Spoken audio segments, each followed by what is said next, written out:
இந்த இலங்கையில இப்ப அனர்த்தம் ஏற்பட்டதுக்கு பிறகு நடக்கிற ஒரு பெரிய பிரச்சனை என்னன்னு சொன்னா, நிவாரணங்கள் போய் எல்லாருக்கும் சேராம இருக்கிறது தான் பெரிய பிரச்சனை.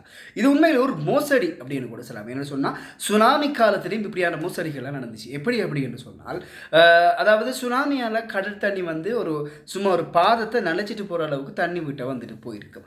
அத சிலவங்க எங்களோட டைம் சுனாமி வந்துருச்சு, நல்ல வசதியா இருப்பாங்க, எல்லா வசதி நல்ல நிலைமையில இருக்கக்கூடியவங்க, எங்கள் டைம் சுனாமி வந்துட்டு எங்களுக்கும் நிவாரணம் கிடைக்கணும் அப்படின்னு சொல்லி போட்டி கொண்டு என்ன வழிகளை பயன்படுத்தி அந்த நிவாரணங்களை எடுக்கணுமோ அப்படியே ட்ரை பண்ணி அது எல்லாத்தையும் அவங்களுக்கு எடுத்துக்கொள்வாங்க. ஆனால் உண்மையாக பாதிக்கப்பட்ட மக்களுக்கு அது சரியான முறையில் முழுமையான முறையில் போய் சேர்றது இல்லை. அதே நிலைமை தான் இப்பையும் இந்த காலத்திலையும் நடந்து கொண்டிருக்கிற விஷயமா அதிகமாக பார்க்க முடியுது. நிறைய இடங்களுக்கு நிவாரணங்கள் போகுது இல்லைன்னு இல்லை, ஆனால் உரிய மக்களுக்கு சரியான முறையில் சென்றடைகிறது ரொம்ப கஷ்டமாக தான் இருக்குது.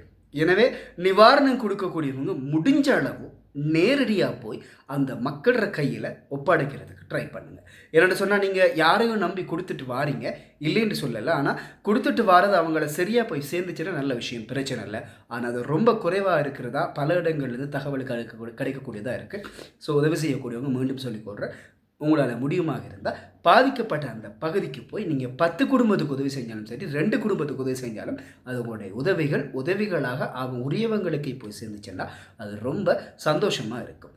இந்த விஷயங்களில் ரொம்ப நிவாரண விஷயங்களில் மோசடிகள் அதிகமாக இடம்பெறதை நாங்கள் என்ன செய்யலாம், தவிர்த்து கொள்ளலாம். நன்றி.